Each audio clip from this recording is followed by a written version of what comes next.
మారవు. ఎందువల్లంటే నేనే మారలేదు కాబట్టి బయట వాళ్ళని మారాలి అని అనుకోవడం కూడా చాలా పెద్ద భ్రమ. నాకు ఆ విషయం బాగా తెలుసు. కాకపోతే ఒకటి, ఎవడు పట్టుకుంటాడో వాడు మారుతాడు. కాలేజీకి అందరూ పోతున్నారు, చదువుకొని బాగా ఉత్తీర్ణత సంపాదించాలి, కష్టపడాలి, ఆ నైజం, ఆ సంకల్పం ఉండాలి. అది లేనోడు గాలికి పెరగతాడు. అప్పుడు ఇవన్నీ ఎగిరిపోయినాయి. మనసు దేని మీద వైపు వెళ్ళింది? నీ హృదయం వైపు వెళ్ళింది. చూపు కాదు. అండర్స్టాండ్. ఈరోజు నాకు బాగా చూపు కాదు పోవాల్సింది, మనసు వెళ్ళాలి లోపలికి. అప్పుడేమైంది? మనసు కళ్ళల్లోకి పోతే కళ్ళు చూస్తాయి. మనసు కళ్ళల్లోకి పోవడం, మనసు హృదయం వైపు మళ్ళీంది. అంతే. హాయిగా ఆయన్ని చెప్పాడుగా, నేను నీ లోపలే ఉన్నానని, ఇష్ట వేసుకొని ఉన్నానని చెప్పాడుగా. ఆయన్ని చూస్తూ భగవన్ నామస్మరణ చేసుకుంటూ వచ్చా. ఇంకా క్లారిటీ వచ్చింది బాబా మాటల మీద. నీ హృదయంలో ఉన్న నన్ను ఇలో పోయావు. నీ హృదయం వైపు చూడాలి కానీ నీ ఎదురుగా ఉండే వాళ్ళ ఈపు వైపు చూడకూడదు. అర్థమైందా? చూస్తే ప్రమాదాలు వస్తాయి. పొట్టి జాకెట్ వేసుకున్నారే, పొడుగు జాకెట్ వేసుకున్నారే, తెల్ల వీపే, నల్ల వీపే, పుట్టుముచ్చలు ఉన్నాయి, ఇవి చూస్తాం మనం. అర్థం కాలా? ఆ ఫిదాలో అందరూ ఆ పుట్టుమచ్చను తాకి పరీక్ష బాగా రాచావని అడుగుతారు సాయి పల్లవిని. అట్లుంటది మన బతుకు కూడా.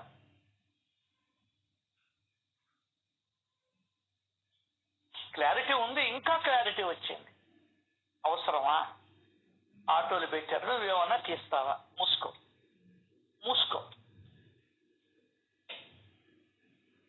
నువ్వు టీవీ ఇంట్లో వాళ్ళు పెట్టున్నా నీ మనసుని లోపలికి మళ్లించవచ్చు.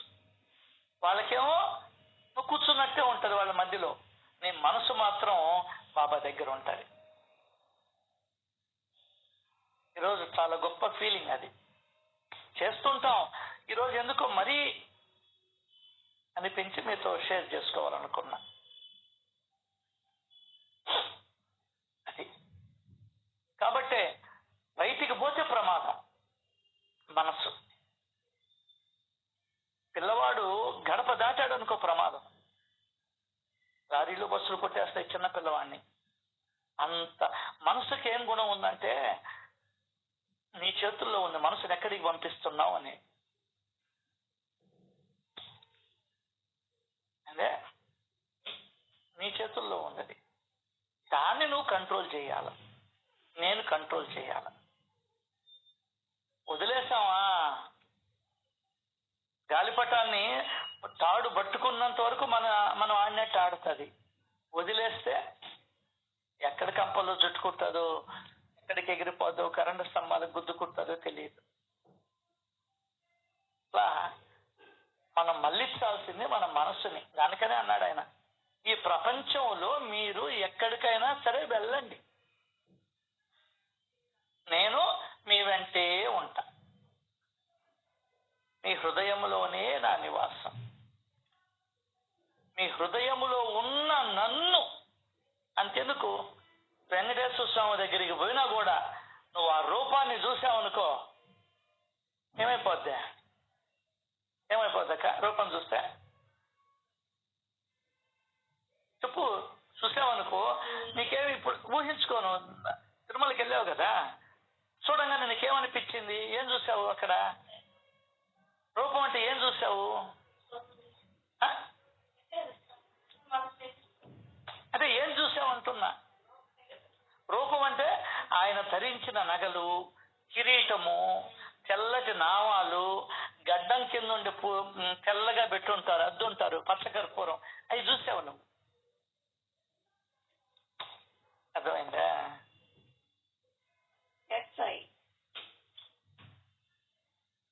సో భగవంతుడు నీకెప్పుడు అర్థం కాదు.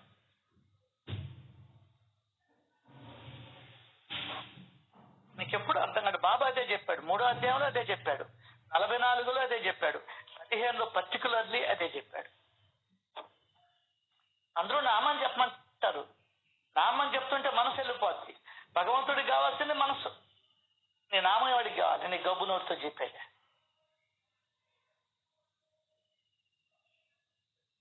పాయింట్ అర్థమైందో లేదో మీకు? అది పూజ గదిలోకి పోతావు, ఆ పటాలన్నీ కనిపిస్తుంటాయి, వాటి మీద మచ్చలు కనిపిస్తుంటాయి, వాడిపోయిన పూలు కనిపిస్తుంటాయి. అర్థమైందా? నల్లగా ఉంటది, ఇది హారతి ఇచ్చేది. బుద్ధి లేదు మనిషికి, ఎన్నిసార్లు చెప్పినా అని చెప్పి తిట్టుకుంటూ ఉంటావు. బూజు కనిపిస్తుంది, ఆ మాత్రం కళ్ళు కనబడవా? ఎదురుగ్గా కూతురుకో కొడుకో కోడలుకో మొగుడుకో అని అనుకుంటూ ఉంటావు. దేవుడు ఉష్కాకి.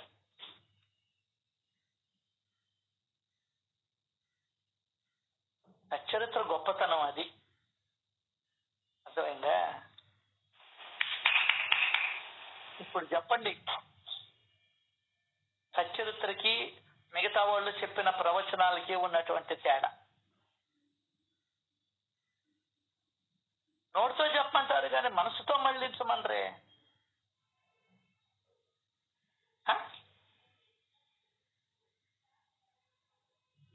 ఒక అందమైనటువంటి దృశ్యాన్ని చూస్తూ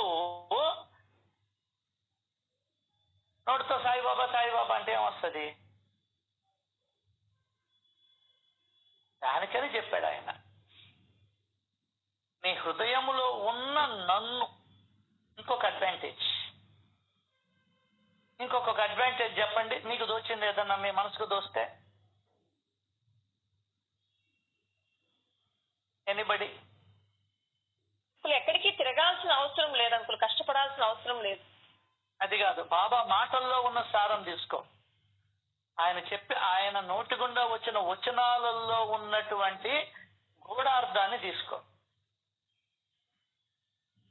మామిడి ఊరగాయ పెట్టాలంటే పచ్చి మామిడికాయలు కోసి కొరకతాం, పులుపుగుందా లేదా అని. అట్లాగా ఆయన మాటలలో ఉన్నటువంటి నిగూఢమైనటువంటి సత్యం అవగతం చేసుకోవాలి మనం. ఎనిబడి? మీ హృదయంలో ఉన్న నన్ను మీరు నిత్యం ఆరాధించండి. అయితే మీరేం చెప్పిందా నువ్వు చెప్పావు? మీ చర్యలన్నీ ఎల్లప్పుడూ గమనిస్తూనే ఉంటానని చెప్పాడన్న. అది సరే, ఇది ఇప్పుడు నేను చెప్పిన వాక్యం. ఈ ప్రపంచంలో మీరు ఎక్కడికైనా సరే వెళ్ళండి, నేను మీ వెంటే ఉంటా, మీ హృదయంలోనే నా నివాసం, మీ హృదయంలో ఉన్న నన్ను మీరు నిత్యం ఆరాధించండి. దీనివల్ల నీకు ఏ జ్ఞానం వస్తుంది? ఏ అజ్ఞానం తొలగిపోద్ది? అన్నా అప్పుడు మనసు గుడిలోనే ఉన్నాడనే భావన కాకుండా నాలోనూ ఉన్నాడు, నేను చూసేదంతా కూడా ఆయనే నేను ఒక భావన. ఒక్కటి చెప్పు, ఒక్క పాయింట్ చెప్పు, దాంట్లో ఉన్నటువంటి అర్థం ఒకే ఒక్కటి. ఆయన ఎక్కడో లేడు, నా హృదయంలోనే ఉన్నాడు, నాలోనే ఉన్నాడు అనే భావన బాగా. నీ హృదయంలో నా కాపురం అన్నాడు, ఒకటే మాట.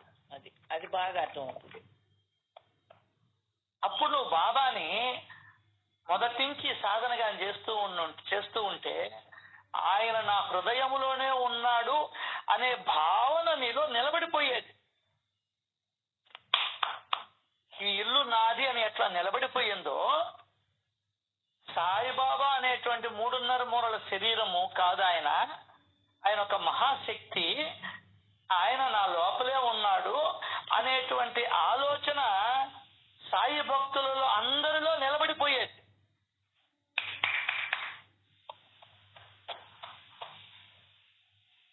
కానీ మనం ఆ భావనకి దూరం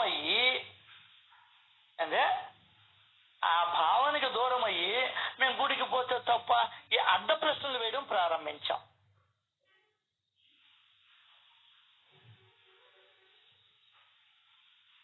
వేసుకో, తిరుగుతా ఉండు, వద్దన్నది ఎవరు నిన్న? నువ్వు రేపు అమెరికాకు పోతావు, డబ్బులుంటే దేవుణ్ణి చూసేదానికి. ఆయన ఏం కొట్టుకుంటున్నాడు? ఆ మాట విన్నావా? ఆయన ఏం చెప్తున్నాడని నువ్వు చేసేదేంది? ఇక్కడే కోపాలు వచ్చేది జనాలకి. దానికనే నువ్వు చదువుకుంటూ వెళ్ళిపోతే నీకు అసలు నువ్వు చెప్ప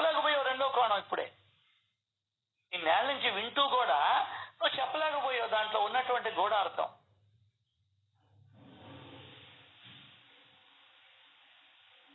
నేనుండేది నీ లోపల. లోపలుండి ఏం చేస్తున్నాను? నీ కాళ్ళకి ఇంద్రియాలకి శక్తిని అందిస్తూ ఉన్నా. ఇంట్లో పని పిల్ల ఉండి ఏం చేస్తుంది?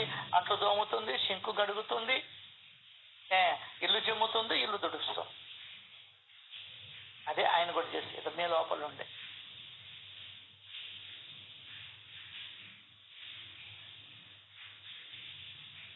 కాబట్టి మనకు బాబా మాటను పట్టుకోలే మనం. కాబట్టి కాళ్ళు నొప్పులు ఎక్కువైపోయినాయి, ఆటో ఛార్జీలు ఎక్కువైపోయినాయి, రిక్షా ఛార్జీలు ఎక్కువైపోయినాయి, బండ్లు ఛార్జీలు ఎక్కువైపోయినాయి. దాన ధర్మాలకు వచ్చేటప్పటికి పైసా ఉండడం.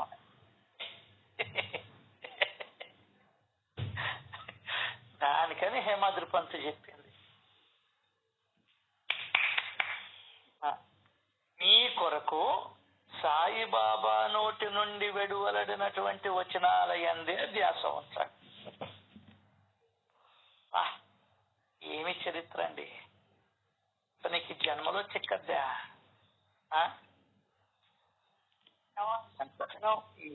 ఎన్ని జన్మల పూర్వ పుణ్య ఫలము మనకు సచ్చరిత్ర, దాంట్లో వివరణ మన మనస్సులకు అర్థం కావడం.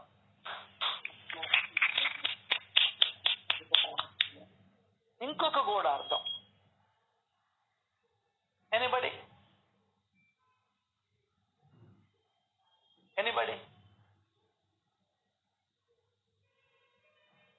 ఆయన మాటలనే చూడండి.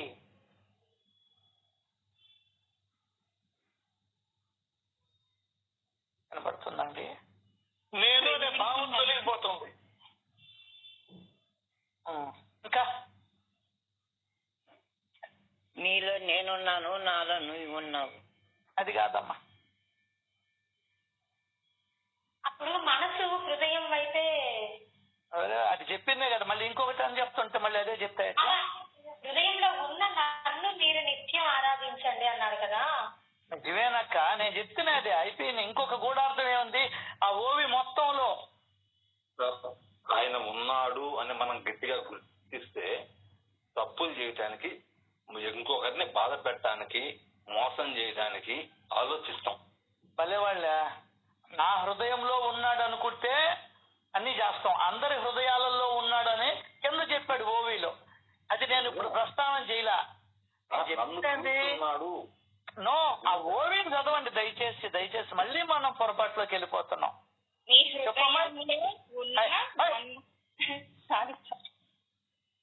మొదటి నుంచి చెప్పు ఆ ఓవి. మీరు అక్కడి నుంచి అన్నా మీరెవరైనా మీరెవరైనా ఎక్కడైనా సరే ఉండండి. అది అక్కడ అది దాని కూడా అర్థం. అంటే అర్థమైంది దాంట్లో. ఎక్కడైనా బాత్రూమ్ లో ఉంటావా, వంటగదిలో ఇంట్లో ఉంటావా, పార్కుల్లో ఉంటావా. మీరు ఎవరైనా దానికి అర్థం హిందువా, ముస్లిమా, వంట అది భిక్షగాడా, లేకపోతే రోడ్లు ఉచ్చేవాడా, కులం మతం ఏం సంబంధం లేదు. ఎవరైనా కుల మత జాతి లింగ భేదాలు లేకుండా ఎక్కడైనా సరే ఉండండి. మీరు ఎక్కడ ఉన్నారు అనేదంతా నాకు పనిలే. అంటే భక్తి భావంతో మళ్ళీ ఉండమ్మా. మీరు ఎక్కడ ఉన్నారు అనేది నాకు అనవసరం. అరే నువ్వేం చేస్తావు, నాకు బళ్ళ నా డబ్బులు నాకేమంటాం. అట్లాగే భగవంతుడు అంటున్నాడు, నువ్వు ఎక్కడుంటే నాకేమి, నాకు నీ మనసు కావాలా. మీరు ఎక్కడైనా సరే ఉండండి. ఈ మాటని ఆయన పట్టుకున్నాడు బాగా. బాత్రూమ్కి వెళ్ళినా కూడా లెట్రిన్ కి పుస్తకం ఎత్తుకోబోయేవాడు, ఏదో ఒకటి చదువుకునేదాన్ని.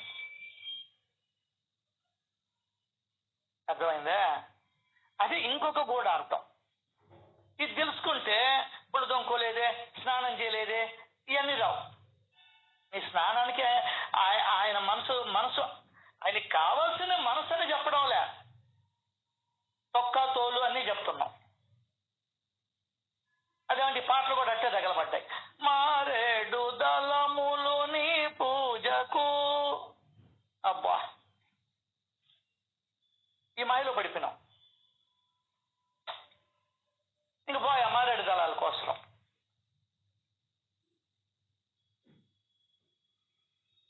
అర్థమైందా? చాలా సులభతరం చేశాడు, మేము వివరణలోకి లోపలికి వెళ్తులేదు. దానికనే ఆయన మాటల్ని పట్టి చూడాలి అని చెప్పేది.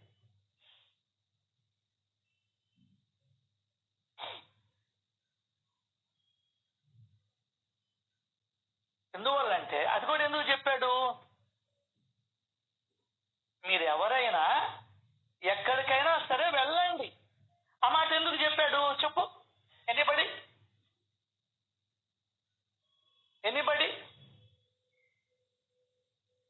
మనకి పరిగించే అలవాటు కాబట్టి, ఆనకే ఇక్కడికి వెళ్తుంటాం కాబట్టి అక్కడే ఉన్నాడు దేవుడు. అది కాదు. ఇంకొక గొప్ప గూఢార్థం ఏంటంటే, మనం ఋషులం కాదు. పెళ్ళాం బిడ్డలను వదిలేసి మనం ఒకే దగ్గర కూర్చోలేం. ఉద్యోగస్తులు, వ్యాపారస్తులు, పనుండేవాళ్ళం, ఆడవాళ్ళు కానీ మగవాళ్ళు కానీ. కాబట్టి ఒకే దగ్గర కూర్చుంటే భూమి పెడతారు. నువ్వు వచ్చింది నేను వచ్చింది కర్మ చేసేదానికి. కాబట్టి మీరు ఆ సన్యాసుల్లాగా ఒక దగ్గర కూర్చోలేరు. సన్యాసులే కూర్చోలేకున్నారు. వాళ్ళు పొద్దు నిలవడం అటు ఇటు ద్రస్తానే ఉండాలి. అందులోని కాదు, కొంతమంది. అర్థమైందా? ఇంకా అడ్డదిడ్డంగా మాట్లాడే వాళ్ళకి మనం జవాబు చెప్పలేం.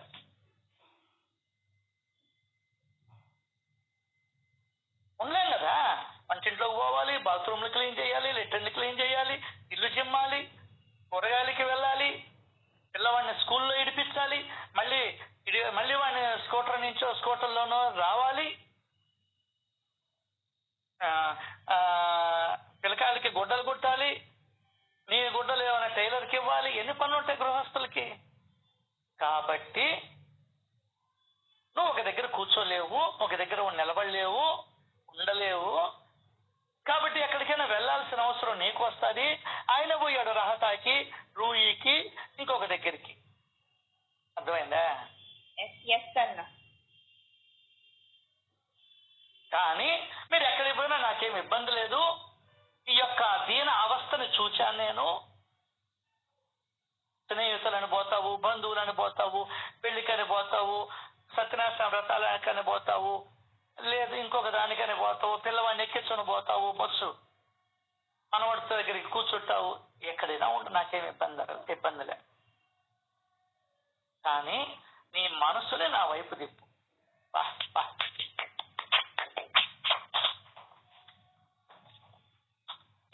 నేను ఎక్కడున్నాను? నీ హృదయంలో ఉన్నా, నీ అంతరంగంలో ఉన్నా.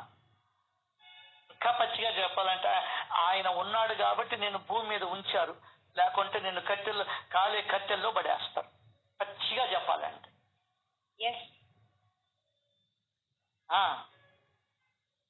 చిన్నప్పుడు పిడకలు తెచ్చి ఎక్కడేసేవాళ్ళం మేము? బాయిలర్ ఉంటే రంధ్రం ఉండేది పైన, దాంట్లో పడేసేవాళ్ళం. గుర్తుందా? అది అట్లా నా శరీరాన్ని అక్కడ బన్నొక్కుతాడు. ఎవరైనా నీ ఇంట్లో వాళ్ళే పడేస్తారు నిన్ను.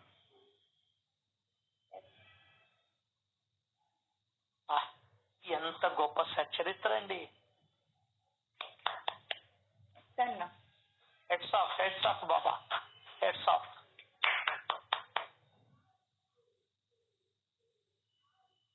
రైట్.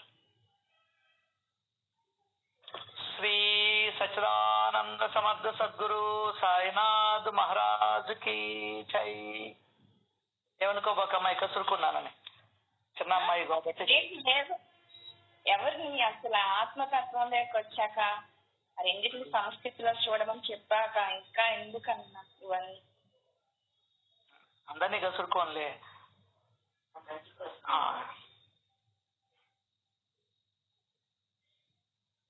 ఎందువల్లంటే మీరు ఆ గూఢార్థంలోకి వెళ్ళాలి. ఖచ్చితంగా. భావి పౌరులు మీరే, భావి సత్సంగీకులు మీరే. అది నా బాధ. నాదేముందని ఇంకెన్ని రోజులు ఉంటామో తెలియదు.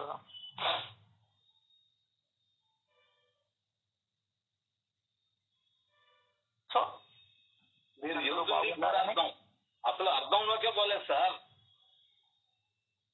సరే ఏం చేస్తాం చెప్పండి. దానికనే ఆయన మాటల్ని పట్టుకోండి. ఇది నా మాట కాదు, హేమాద్రి పంత్ గారు చెప్పిన మాట. నా దగ్గర ఉండాలని మాటలు అని ఏం చేసినట్టు వాటిని గురించి మధ్యాహ్నం పూట ఒక్కొక్కరు చెప్తా ఉండండి. ఆ మాట మీదనే చెప్పాలా, ఇంక వేరే దాని మీద చెప్పకూడదు. నీ కథలు వినేదానికి మేము లేము ఇక్కడ. సో అందరూ బాగుండాలని, ఆనందంగా ఉండాలని, సంతోషంగా ఉండాలని, గూఢార్థాలు తెలుసుకుంటూ ఉండాలని, అందరి పట్ల ప్రేమను కలిగి ఉండాలని ఆ దేవాది దేవుణ్ణి మనస్ఫూర్తిగా కోరుకుంటూ ఈరోజు మనం సత్సంగంలో దానికని చెప్పాడు కింద, మీ హృదయంలోనే నా నివాసం, మీ హృదయంలో ఉన్న నన్ను మీరు నిత్యం ఆరాధించండి, నేను మీ అంతర్యామిని. సార్ దాని తర్వాత ముఖ్యం, శరీరం రోమాంచితం అయిపోయిందండి. నేను మీ అంతర్యామిని. దాని తర్వాత ఏం చెప్తాడమ్మాయి? మీ హృదయంలో ఉన్న నన్ను మీరు నిత్యం ఆరాధించండి, సర్వజీవులలో అంతర్యామిగా. ఓకే, ఆ ఓవిని వివరించుకోవాలి. ఓకే, వివరించుకోవడం కాదు, ఓవిని కన్ఫ్యూజ్ అయిపోతున్నావు. మొదటి నుంచి చెప్పు. మీరెవరైనా ఎక్కడైనా సరే ఉండండి, భక్తి భావంతో.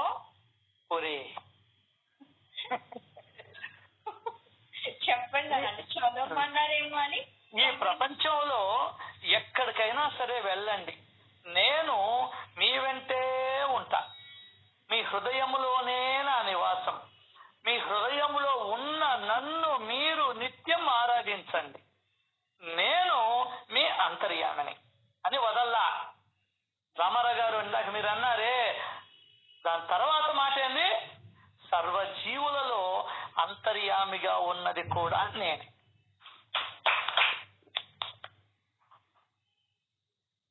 అది ఇంపార్టెంట్ అక్కడ. అది అర్థం కాలేదని ఇంట్లో గాని వీధిలో గాని, అది అర్థం కాలేదని చీమలు క్రిములు జలచరాలు. సార్ అమ్మా సార్ ఒక్క మాట, ఈ లోపల ఆరాధన ఎలా ఉండాలి సార్?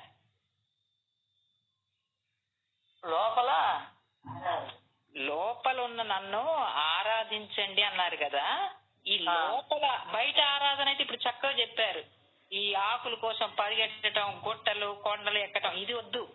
ఈ లోపల ఆరాధన ఎలా ఉండాలి?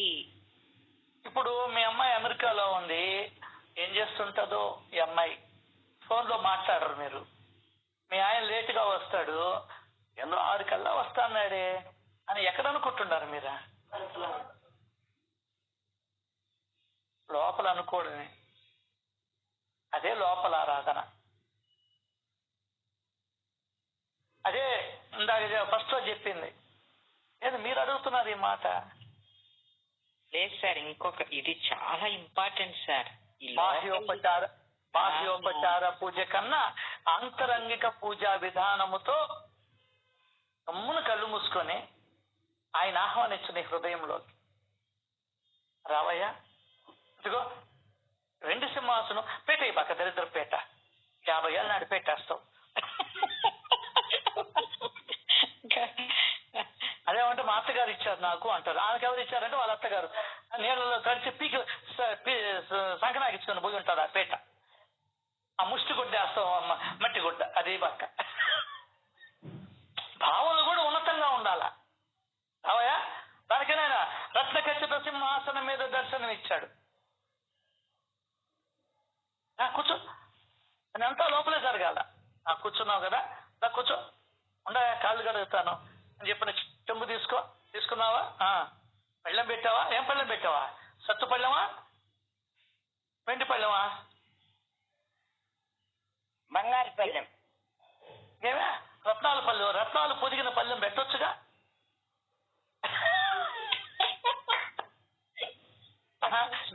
ఏడు రాళ్ళు కమ్మలు తెలుసుకొని, ఏడు రాళ్ళు కమ్మలు చేయించుకోవడం తెలిసే రత్నాలు పొదిగినటువంటి పళ్ళెం ఆయన కాళ్ళ కింద పెట్టొచ్చుగా.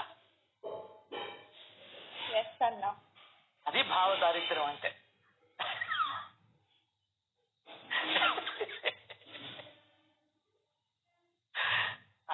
పెట్టాడు కదా. ఏం చేస్తావు ఇప్పుడు? ఏ చెంబు తీసుకుంటావు? నల్లగా గారి పట్టిన మగ్గు తీసుకుంటావా? మగ్గు రంగు కూడా మారిపోయి ఉంటుంది నీ ఇంట్లోది. నాకు తెలుసు ఆ సంగతి.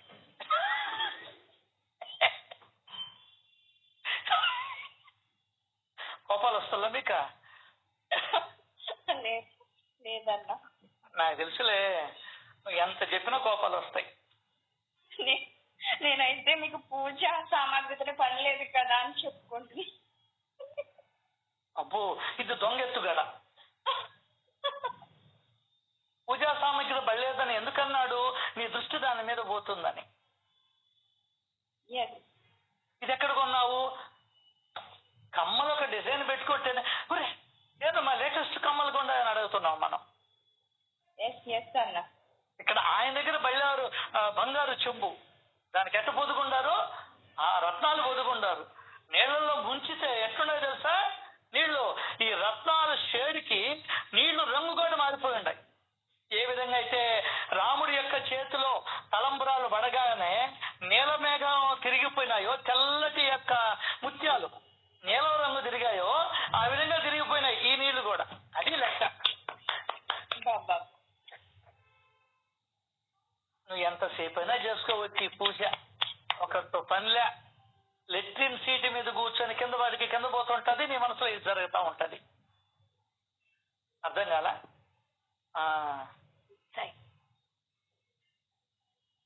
అది లోపల ఆయన ఆరాధించడం, నీ దృష్టిని మళ్లించడమే. ఏమిలే, ఇంకా పచ్చిగా వివరించి మాట్లాడుతున్నాను మీతో. నా లోపల ఉన్నాడు అనే భావన నీ మదిలో, నా మదిలో కలగాలి. ఇంకేం లేదండి. కుర్చీలో కూర్చున్నాను, ఆయన ఎక్కడున్నానని చెప్పాడు చెప్పు. నీ లోపల అని చెప్పాడా లేదా? నా లోపల ఉన్నాడు ఆయన. ఏ నామం కూడా చేయబడి నా లోపల ఉన్నాడు. ఏం బాబా నా లోపల ఉన్నావా అని ఆయనతో సంభాషించడం ప్రారంభించు. పొద్దున్నేసి అక్కడికి పోయానయ్యా, ఇక్కడికి పోయానయ్యా, సత్సంగం చెప్తే ఎగ్గొట్టానయ్యా, ఏమీ చెప్పు తప్పులే. మధ్యాహ్నం అంతా సొల్లు కబులు చెప్పుకుంటూ ఉన్నానయ్యా. ఆ రోజు నువ్వు ఈయన కాపాడుదేని వారించావు కదా, ఈ రోజు నాకు ఎవరు లేరు బాబా, నువ్వన్నా చెప్పకూడదా? నా నోరు అట్ట మూతబడేయకూడదా? ఫెబికాలే సతికిచ్చేయకూడదా? నేను అనవసరంగా మాట్లాడకుండా ఉండేవాడిని కదా అని నువ్వు ఆయనతో సంభాషణ జరుపు. దట్ ఈస్ కాల్డ్ పూజ. స్నేహభావం పొందాల, స్నేహభావం పెంపొందాల. మనకు ఆయనకి మధ్యలో దూరం తగ్గాల. ఏందే దూరం తగ్గాలి. పక్కన ఆడపిల్ల కూర్చుంటే రాసుకొని పోతావే, దూరం తగ్గించుకుంటాం అక్కడ. అట్లాగే ఇక్కడ కూడా భగవంతుడికి నాకు దూరం తగ్గాలి. అంటే ఇక్కడ జరగమని కాదు, కింద పీట జరగమని కాదు, పీట అరిగిపోద్ది, ముడ్డి అరిగిపోద్ది, అది కాదు జరగడం అంటే. నీ మనసు జరగాలి ఆయన వైపు. నీతో ఆయనకి నీకు దగ్గరతనం ఏర్పడాల. అది దానికి ఆంతరంగిక పూజ చాలా గొప్పగా ఉపయోగపడుతుంది. బాహ్యోపచారం ఉపయోగపడదు. ఎందువల్లంటే అక్కడ వేరుగా చూస్తావు భగవంతుడిని, ఇక్కడ నీ లోపల చూస్తావు. తేడా చూడండి. దానికనే కంటే అనే పదం వాడాడు.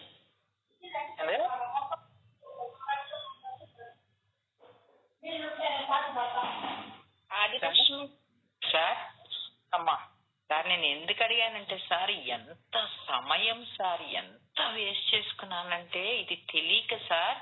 పోటీల మీద పూజలు సార్. అసలు మార్కెట్కి వెళ్తే సార్ కలవ పూలు మొత్తం కొనేసేదాన్ని సార్. ఎంత దుర్మార్గంగా చేసేదాన్ని అంటే. దుర్మార్గమేం కాదు, డబ్బులు ఉన్నాయి కాబట్టి కొనేస్తారు. నా ఓటు పోతే ఒక మూర కొంటాడు. దానికోసం సార్, అంటే బయట పూజకి ప్రాధాన్యం ఇచ్చేసేసి మొత్తం తీసేసుకొని చెప్తున్నా సార్. టైము వేస్ట్ అయింది, శ్రమ, సార్, ఇది ఒక్కటి తెలుసుకోలేకపోయానే అన్న బాధ సార్. ఇది ఇది అందుకే నాకు బాగా గుచ్చుకుంటది సార్. ఈ పదము ఎంత గుచ్చుకుంటూ చేసినా పాపం నిజంగా. దానికనే సత్సంగంగా అది అది అది అందుకని నేను ముఖ్యంగా అడగటానికి డిస్టర్బ్ చేయడానికి ఇది కాదు. ఎంత డిస్టర్బ్ కాదమ్మా, నీ వల్ల నాకు కూడా తెలిసిల్లా బాగా సార్. ఇంకా బాగా క్లారిటీ వచ్చి ఎంత ఆనందం వేస్తుంది సార్ మీరు చెప్పినాక. ఇది కదా ఇది కదా ఇది కదా అది కాదు కదా అని బాగా అర్థమైపోయింది సార్. అది thank you so much sir. Thank you. అప్పుడు భగవంతుడు అంటే అంతర్యామి అనే భావన మనలో స్థిరపడుతుంది. అప్పుడు ఆటోమేటిక్ గా పరుగులు తగ్గిపోతాయి. నీకు అడ్రస్ చిక్కిపోయిందిగా, ఇంకా తిరగవుగా. అది ఇప్పుడు మా ఇల్లు నేను ఎత్తుక్కుంటాను ఎక్కడైనా.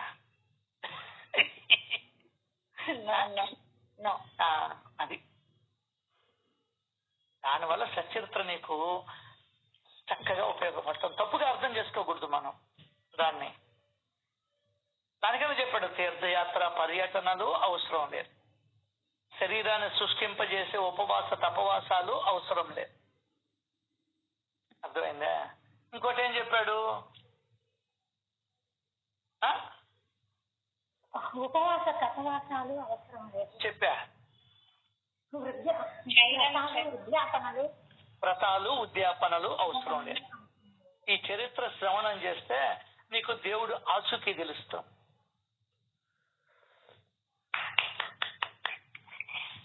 ఇంతకు ముందు నువ్వు ఆటలాడే వదిలి ఆటలొద్దు, కొత్త ఆటలు కావాలా. ఇప్పుడు పాత టీవీ ఎవరు పెట్టుకొని ఉండారో, డైనోరా అవి పెట్టుకొని ఉండారు మీ ఇంట్లో, తలుపులేసేటియా.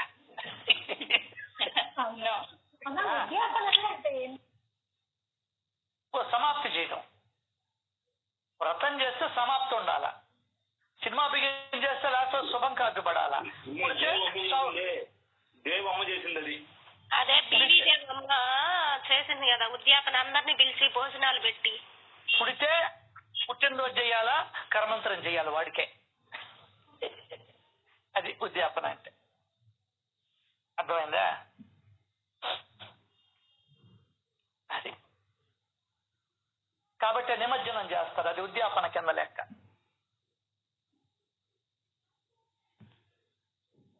అంటే ఇంకా ఒక రకంగా చెప్పాలంటే ఉద్వాసన, రూపానికి ఉద్వాసన, అరూపానికి దగ్గర కావడం. అర్థమైందా? ఒక్క నిమిషం. Okay, thank you.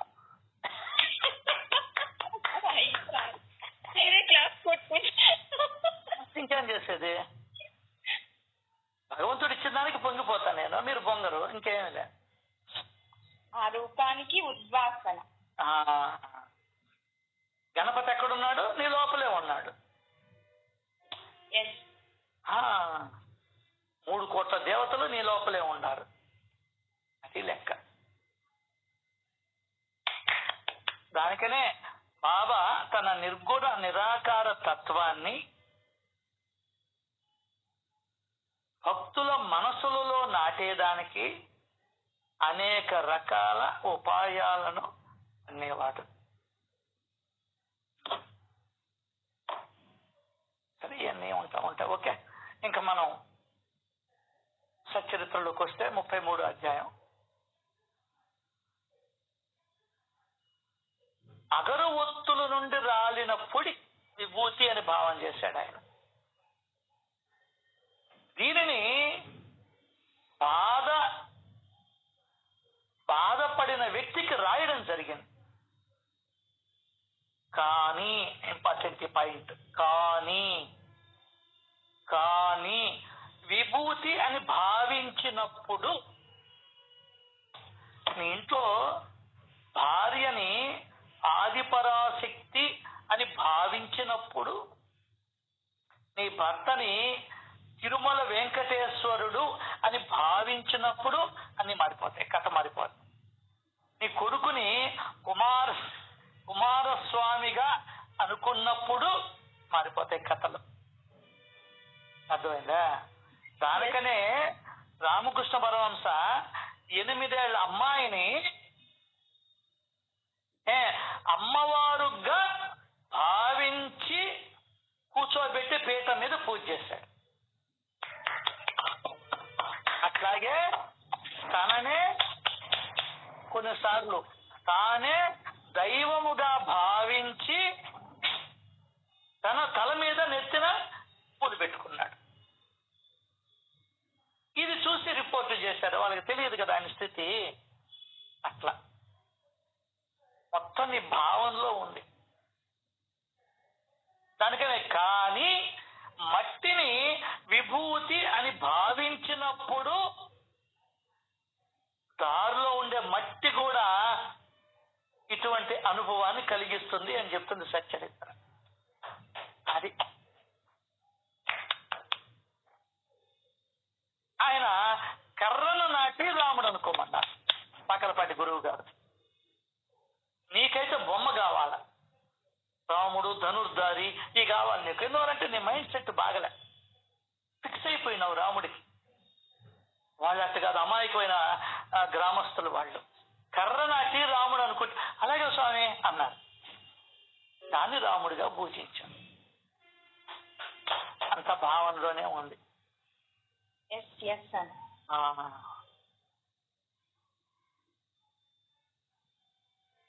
ఆ మట్టిని బాధపడ్డ వారికి కాక వేరే వారికి రాసిన అది ఉపయోగపడిందంట. అబ్బా, అమోఘమైన అద్భుతమైన లీల.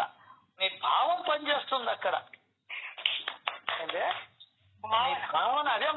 మనం ఎవరికైనా బాగలేకపోతే ప్రార్థన చేస్తాం.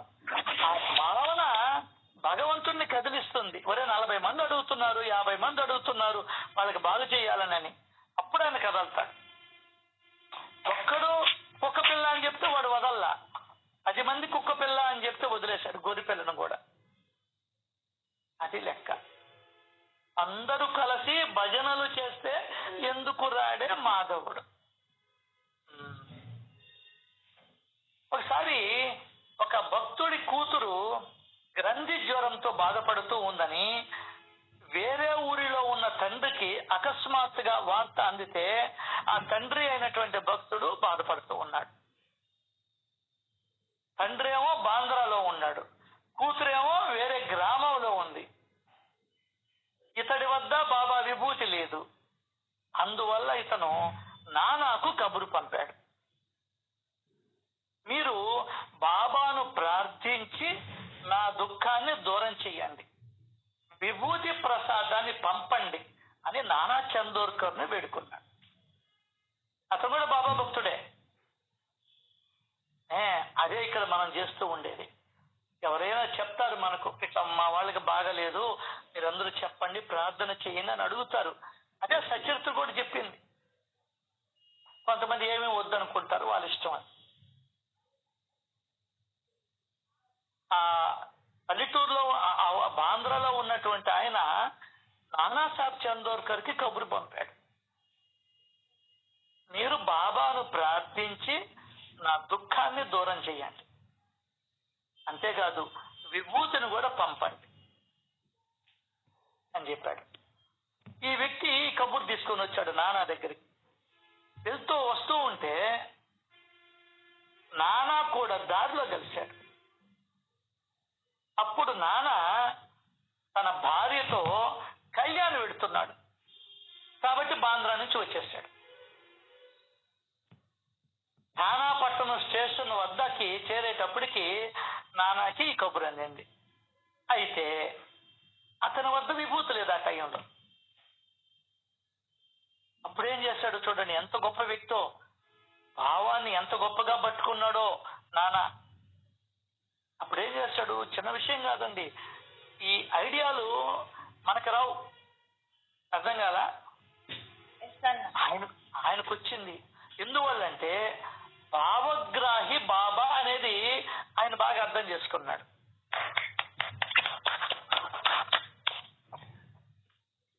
ఏం చేస్తాడు, వంగాడు, మట్టిని తీసుకున్నాడు చేతికి. అక్కడే దారిలో నిలబడ్డాడు, పక్కగా లెఫ్ట్ లో సాయి సమర్థుని ప్రార్థించాడు. వెనుకకు తిరిగి తన భార్య నొసటన ఒక చిటికెడు రాశాడు ఆ మట్టిని. అంతే. ఓ చెప్పు మీ యజమానికని ఆ గుమస్తా కబురు పంపించాడే వాళ్ళ ఇంకొక ఆయన ఫ్రెండ్ చెప్పాడు. ఇతను ఆ కబురు విన్నాడు. విని ఏం చేశాడు తెలుసా? ఎంత గొప్ప భక్తులండి వాళ్ళు. తన కూతురు ఊరికి వెళ్ళాడు. బాధపడుతూ, గ్రంథి జ్వరం అంటే చాలా సీరియస్, అది మామూలు మనకొచ్చే జ్వరాలు కాదవి. నేరుగా కూతురు దగ్గరికి వెళ్ళాడు.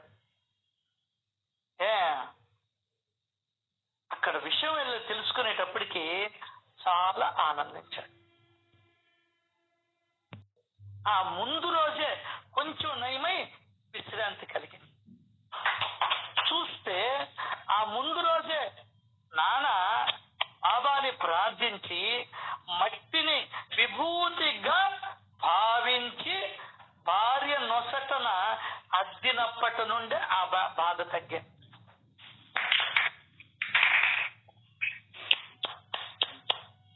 నీకు అవసరమైతే నువ్వే ప్రార్థన చేయాల, లేదు నీ తోటి వాళ్ళ చేత చెప్పించవచ్చు.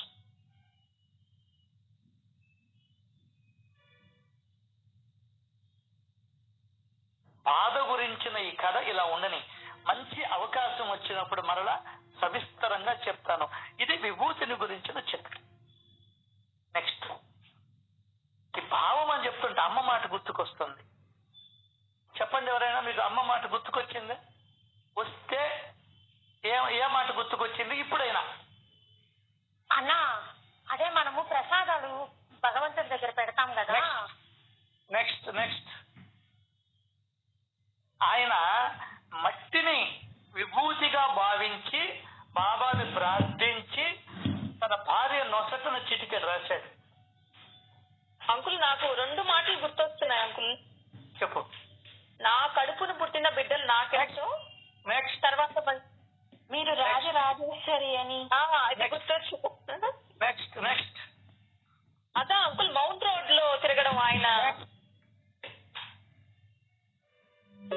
నీకు 2 చేతులు ఇచ్చాను, నా చేత నీకు పెట్టాను, మీ చేత ఇంకెవరికైనా పెట్టండి అని.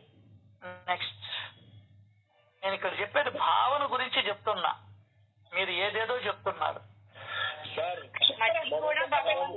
బలము కూడా భగవంతుడు తెలిసినప్పుడు అది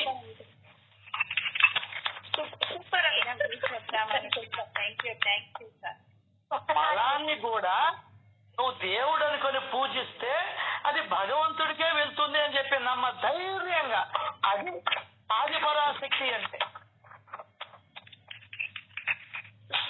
అసలు చెప్పే దమ్ము ధైర్యం ఉండాలి దానికి. దాన్ని సత్సంగాలు ఉపయోగించుకునే దమ్ము ధైర్యం కూడా ఉండాలి. వీళ్ళు ఏమనుకుంటారే, వాళ్ళు ఏమనుకుంటారే, ఇవి ఉండకూడదు. ఎవరేమనుకుంటే నాకేమి, అమ్మ ప్రమాణం దానికి. అది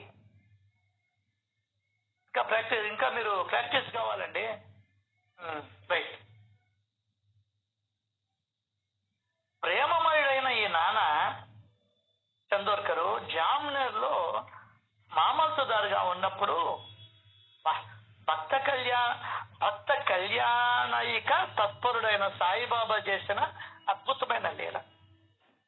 భక్తుల యొక్క కళ్యాణం అంటే పెళ్లి కాదండి. నానాసాబ్కి అజల్ది పెళ్లి అయింది, బిడ్డ కూడా. అర్థమైందా? మళ్ళీ కళ్యాణం అనగానే మీకు వెంకటేశ్వర స్వామి కళ్యాణం, సీతారాముల కళ్యాణం, పార్వతీ కళ్యాణం గుర్తుకొస్తాయి. దయచేసి అది కాదు ఇక్కడ. భక్త కళ్యాణయిక తత్పరుడైనటువంటి సాయిబాబా, మామూలు సాయిబాబా కాదు ఆయన. భక్తుల యొక్క ఆనందం కావాలి ఆయనకి. నీకు భక్తుల యొక్క శుభాన్ని కోరినటువంటి సాయిబాబా చేసిన అద్భుతమైన లీల.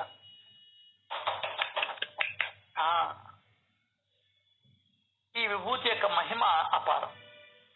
శ్రోతలు రెడీగా అండి దేనికి వినేదానికి? చాలా ఆశ్చర్యాన్ని కలిగించే 2వ ఊది చమత్కారం. నానా యొక్క కుమార్తె డెలివరీ టైం ఆసన్నమై సహించలేని ప్రసవ వేదన పడుతూ జామ్నేర్ నుండి సాయి సమర్థుణ్ణి ఎన్నో విధాలా పిలవసాగింది. అది స్మరణ అంటే పిలవాలి. పాట కూడా ఉంది, ఒక పాట చెప్పండి. రారా కృష్ణయ్య రారా కృష్ణయ్య, అది పిలవాలి నువ్వు.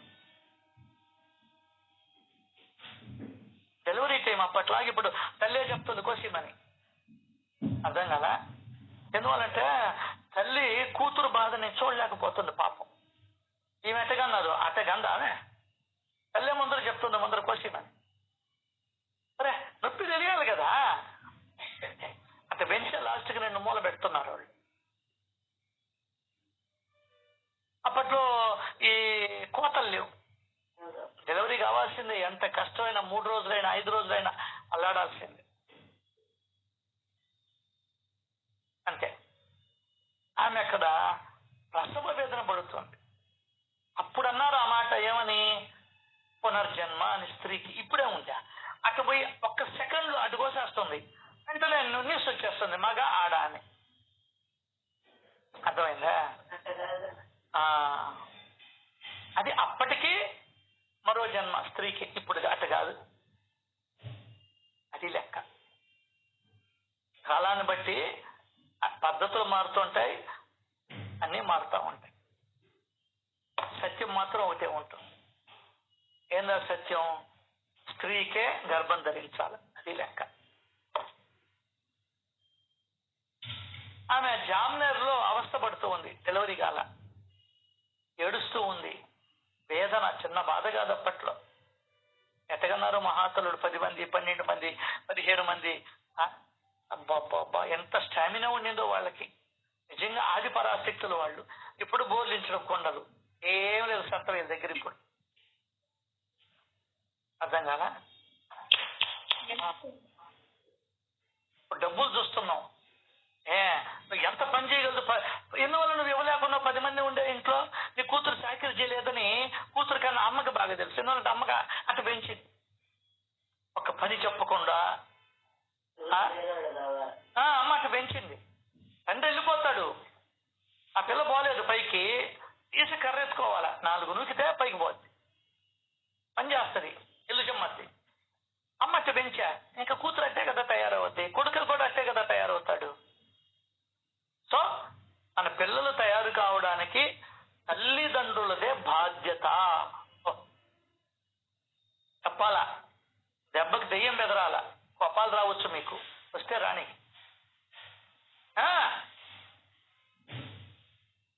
రేపు ఆ అమ్మాయి పడే బాధలు నీకు తెలుసా? అంత పువ్వమ్మ పోత్రమ్మ అని పెంచావా? నువ్వు ఎన్ని కష్టాలు పడలేదు తల్లులు? మరి ఎందుకు నువ్వు బిడ్డలు అటు సాటుతున్నావు? దాన్ని మోహము అంటారు. రేపు అక్కడికి పోయి నలుగురిలో పడితే ఏంది పరిస్థితి? ఎన్ని పడలేదా? నువ్వు సత్సంగం ఏం సత్సంగం చెప్పేదా? ఇంతకన్నా గొప్ప సత్సంగం ఉంటుందా? రెత్తుకో.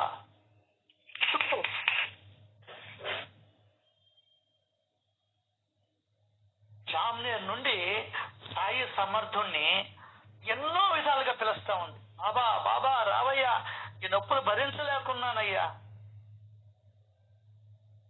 నా వల్ల కావడం లేదయ్యా తండ్రి, లోపలుండే బిడ్డను బయటేవయ్యా అని పిలుస్తా ఉంది. పిలవడం ఎందుకు? ఎందుకు పిలవాలా? వచ్చి ఆ బిడ్డను బయటేవయ్యా అని అర్థం. నువ్వు కూడా ఎందుకు పిలవాలా? సాయిబాబాని ఎందుకు పిలవాలా? ఒక యాంబిషన్ ఉందా నీకు? ఒక భావన ఉందా? ఒక అర్థం ఉందా? భర్త బెడ్రూమ్ లో ఉంటాడు, ఏమే అని పిలుస్తాడు.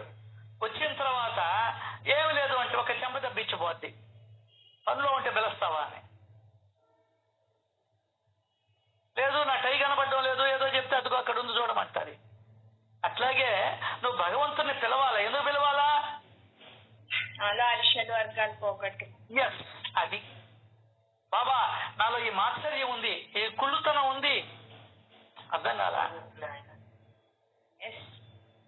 ఈ అరిషడ్ వర్గాన్ని తొలగించు. ఈశ్వరత్రయాలు ఉన్నాయి. సాయి సాయి సాయి, తీసేవయ్యా తీసేవయ్యా తీసేవయ్యా.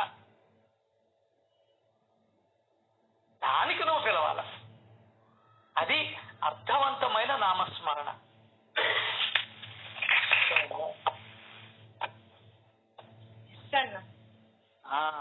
అదే నీకు సచ్చరిత్ర 33వ అధ్యాయం నేర్పిస్తుంది. బాబా బాబా బాబా మా ఆయన కూడా మార్చయ్యా, పాపం ఆయన ఏందో తిరగతా ఉండాడయ్యా, ఏదో నువ్వు నన్ను దగ్గరికి తీసుకున్నావు, నా పిల్లాన్ని మార్చయ్యా, నా భర్తను మార్చయ్యా, నా కొడుకును మార్చయ్యా, నీ పాదాల దగ్గరికి రావాలయ్యా వాళ్ళందరూ అని నువ్వు పిలవాల. అది నామస్మరణ అంటే. ఊరికిన కూర్చొని సాయిబాబా సాయిబాబా సాయిబాబా సాయిబాబా అంటాడు వచ్చి.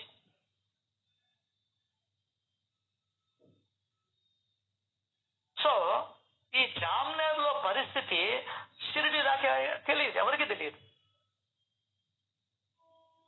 కానీ అక్కడున్న ఆయన సర్వజ్ఞుల అంతర్యామి, సర్వజ్ఞులు, సర్వవ్యాపకులు, జగత్తులో వారికి తెలియని ఏంటి ఏది లేదు. ఇంకొక మాట కూడా రాశాడు, కింద రాశాడు ఆ మాట. Thank you Baba, love you Satcharitra. నేను అనుభూతున్నా అంతర్యామి అని రాయలేదే అని కింద చూసుకున్నా.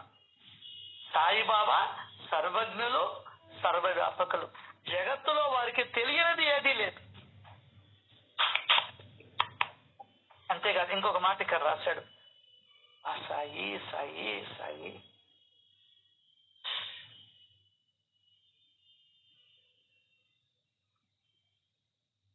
భక్తులతో ఏకాత్మత కలిగి ఉండడము వలన, భక్తులతో ఏకాత్మత కలిగి ఉండడము వలన నానా యొక్క బాధను, ఆ తల్లి పడుతూ ఉన్నటువంటి వేదనను, అవస్థను తెలుసుకున్న సాయి సమర్థుల హృదయం ద్రవించింది.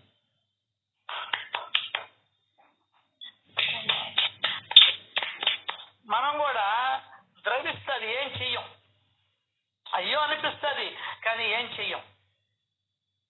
కానీ బాబా చెప్తుంది, సత్యత చెప్తుంది, వెంటనే ఆయన ఏం చేశారంటే అది వెంటనే ఆయన ఏం చేశాడు, దారిలో చూస్తూ వెళ్ళిపోలా మనలాగా, నాలాగా. దానికనే మీ అందరితో మళ్ళీ పంచుకుంటూ ఉన్న అద్భుతమైనటువంటి మాట. చాలా మంది సేవలకు పోతూ ఉంటారు, తిరుమలలో, షిరిడీలో, అన్నవరంలో డబ్బులు లెక్క పెట్టేదానికి వాటికి పోతుంటారు. అంటే తప్పని నేను అనను, కానీ అసలైన సేవ ఏందో తిరుమలలో జరిగిన సేవలో ఒక విషయాన్ని ఒక వ్యక్తి ప్రస్తావించాడు, అది మీతో షేర్ చేస్తాను. సేవ ఒక ఆనంద తాండవమైన వేళగా మారింది. సేవ తాండవమైన వేళగా, ఒక ఆనంద తాండవమైన వేళ, ఆ సమయంగా మారింది. అది ఇదేందో తెలుసా, మనం అందరం అనుభవించిన క్షణానికి సాక్ష్యం ఇది. ఈ లెక్క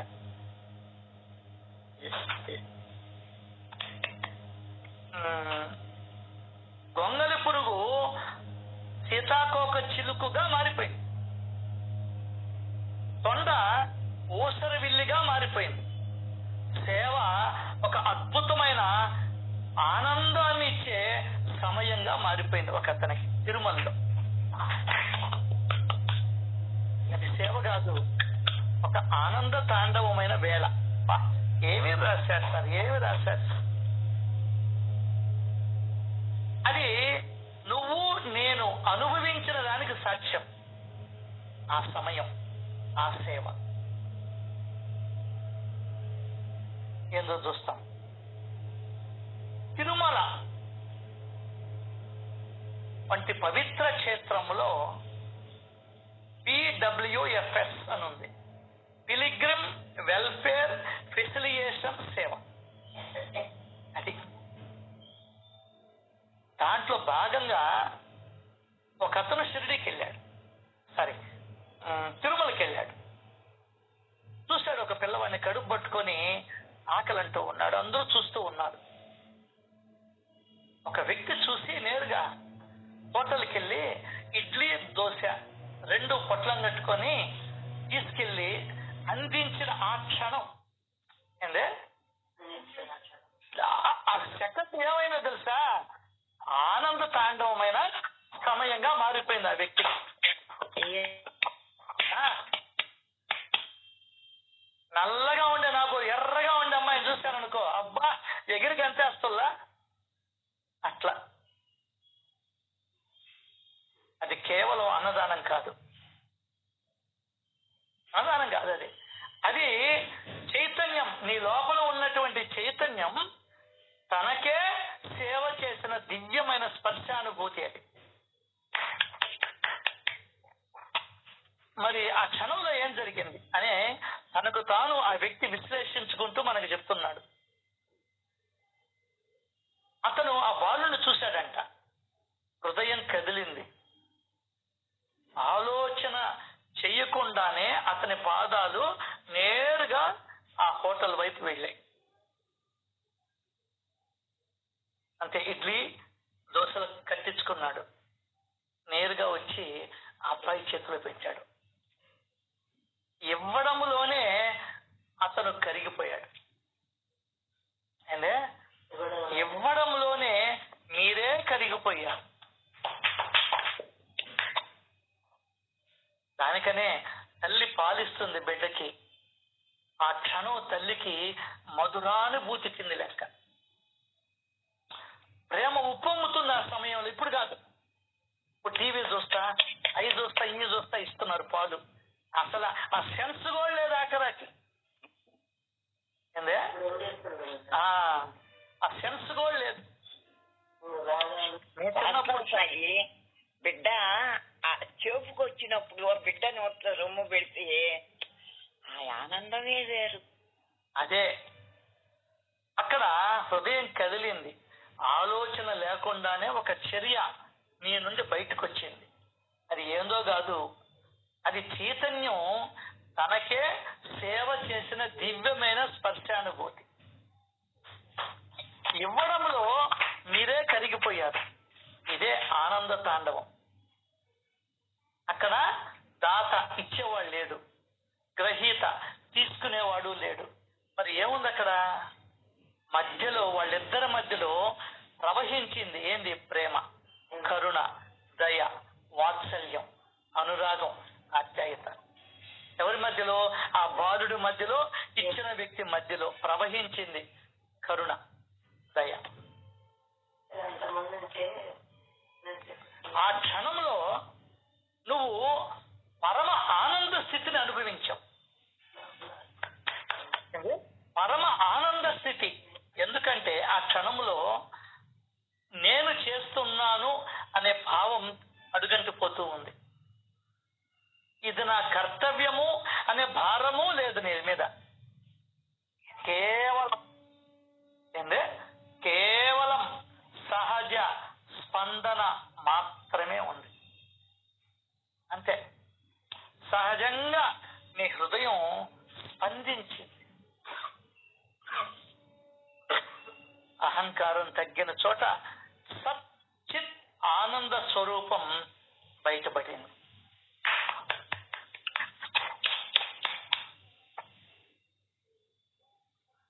ఆ బాలుడికి అందించిన ఇడ్లీ దోశ మన వాళ్ళ దృష్టిలో, నా దృష్టిలో అది కేవలం ఆహారం అనుకుంటాం. కాదు, అది ఆహారం కాదు. అవి మన అంతరంగంలో ఉన్న సర్వవ్యాపక బ్రహ్మానికి సమర్పణ.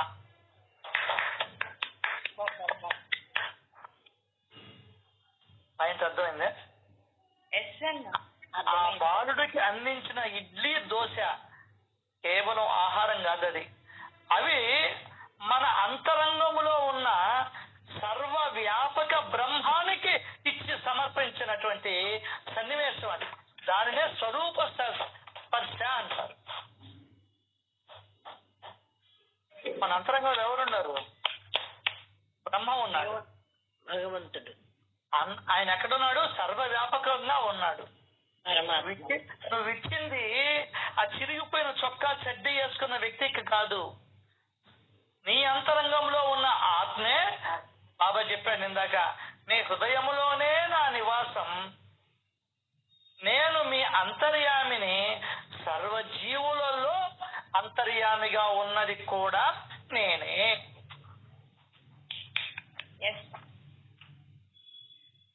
సో ఆ ఇడ్లీ, ఆ దోశ మన అంతరంగములలో ఉన్న సర్వవ్యాపక బ్రహ్మానికి సమర్పణ. ఆనందం ఆ బాలుడి వల్ల రాలా. అర్థమైందా? ఆనందం మీ స్వరూపం, ఆనందం మీ స్వరూపం. అది ఇప్పుడు బయటపడింది. కాబట్టి చెప్తున్నాడు, ఒక చిన్న చితగా చెప్తున్నాడు, ఆ క్షణాన్ని మళ్ళీ మళ్ళీ గుర్తుకు తెచ్చుకోండి. నువ్వు కరిగిపోయావే, ఆ క్షణాన్ని మళ్ళీ మళ్ళీ గుర్తుకు తెచ్చుకో. అవునవునవును. హృదయంలో ఆ విరిసిన గులాబీని అనుభవించండి. ఆ హృదయంలో విరిసిన ఆ కరుణని, ప్రేమని, దయని మరలా అనుభవించండి. ఏమవుతుంది తెలుసు? అది మన అసలు స్వభావం.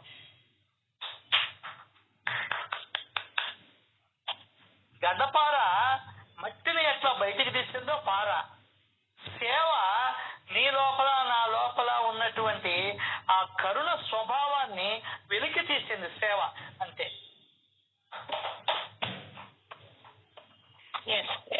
సేవ కొనసాగుతుంది, ఆనంద తాండవం లోపలే నర్తిస్తుంది.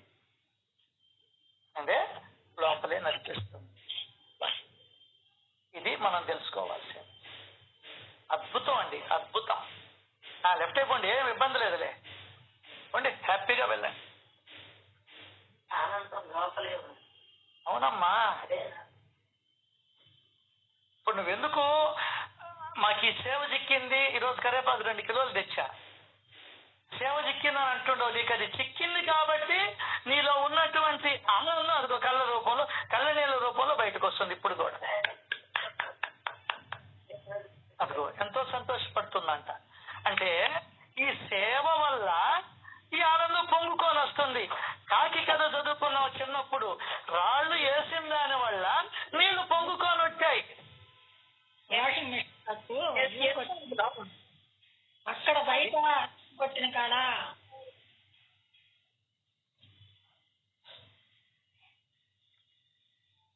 అది ఇక్కడ మనం గమనించాల్సింది. అది కథ భలే వచ్చిందండి. సరే, ఆయన భక్తులతో ఏకాత్మత కలిగి ఉండడం వలన అందరితో ఉండవు. మనం కూడా అందరిని పిలుస్తామా పెళ్లికి? పిలవం. మన వాళ్ళు ఎవరో తెలుసుకొని పిలుస్తాం. అర్థం కాలా?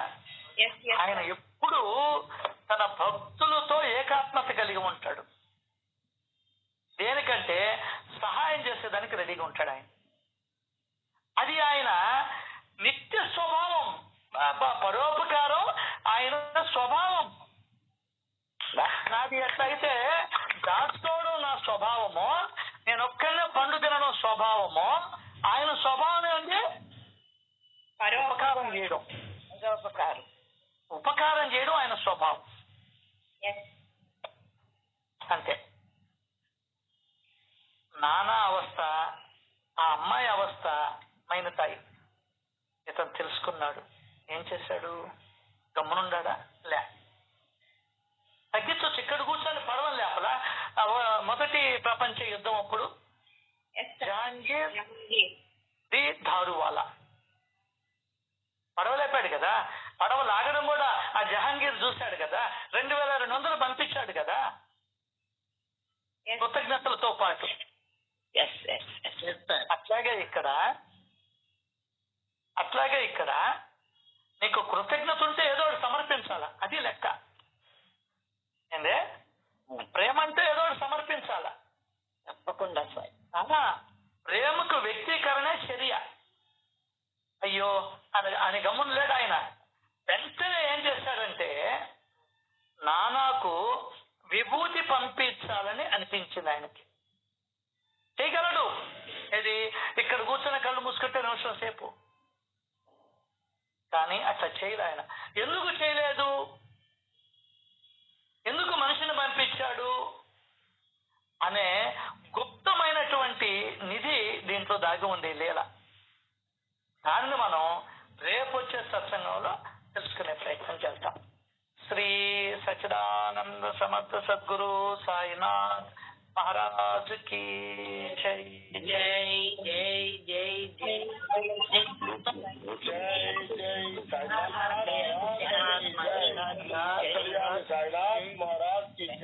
స్వామి ధన్యవాదాలు. లక్షల కోట్ల కోట్ల కృతజ్ఞతలు స్వామి.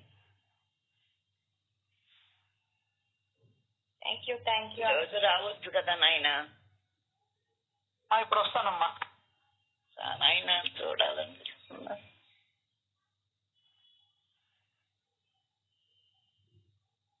థ్యాంక్ యూ అన్న. మీ గొంతు బాగోకపోయినా ఆ శ్రేయస్సు కోసం భగవంతుడు మీ ద్వారా ఆ వాక్కుని ఇచ్చి మాకు రోజు రోజుకి ఆ జ్ఞానాన్ని పంచుతూనే ఉన్నారు. చెప్పను అంటూనే చెప్పించారు. థ్యాంక్ యూ సో మచ్ అండి. మీ భావన సాయినాథ్ మహారాజ్ జై అన్న. చెప్పండి అనుకున్నాక చెప్పండి. సెకండ్ తర్వాత నువ్వు కంటిన్యూ. ఒక్కటే మళ్ళీ సార్, ఇక్కడ మీరు చెప్పినప్పుడు నానా గురించి ఆ భావనే సాయి అనుకున్నాడు. అద్భుతం సార్, ఇక అసలు అద్భుతం. కానీ ఇక్కడ నానా యొక్క సాహసం ఆశ్చర్యం వేస్తుంది సార్. సరే అంటే సార్ మళ్ళీ మట్టి అంటే అంత అది పక్కన పెడదాం కాసేపు. కానీ నిజంగా సత్సంగానికి రాకముందుల మట్టి అంటే యూజువల్లీ ఒకటి తిడుతున్నప్పుడు సార్ వీడి నోట్లో మట్టి గొట్ట, వీడి నాశనం ఇలాంటివి ఉండేవి సార్. నేను విన్నాను, ఖచ్చితంగా విన్నా. కానీ ఇక్కడ ఎంత సాహసం సార్. భార్య నుదుటి మీద మట్టి పెట్టాడంటే నిజంగా సార్ నాకు అసలు అవాక్ అయిపోయా సార్. ఆ సాహసం చూడండి సార్. ఎవరైనా పెడతారు సార్? మట్టి పెట్టగలుగుతారా? ఆ మట్టి పెట్టాడు సార్ అసలు నుదుటి మీద. అసలు నాకు అది ఎంత సాహసంగా అనిపిస్తుందో. యూజువల్లీ చెయ్యకూడని పనులు, పైగా 120 ఏళ్ల క్రితం నేను ఆలోచన ఎలా ఉందో చూడండి. మరి భార్య నుదుటి మీద నుదుట మట్టి ఇట్లా వేసి పెట్టాడంటే ఈ అసలు అబ్బా ఎంత సరెండర్ అయిపోయాడు సార్ బాబాకి నాన్న అనిపిస్తే ఇంకా గౌరవం పెరుగుతుంది సార్ నానా మీద. నిజంగా ఎవరైనా నేను పెట్టగలుగుతా సార్? నేను పెట్టలేను సార్. ఈ రోజు కూడా నేను పెట్టలేను. మట్టి నా పిల్ల మీద మాని కానీ మా వారి మీద మాని ఇలా పెట్టలేను. ఇంకా స్థితికి నేను రాలేదు. అది ఎప్పుడు వస్తుందో తెలియదు.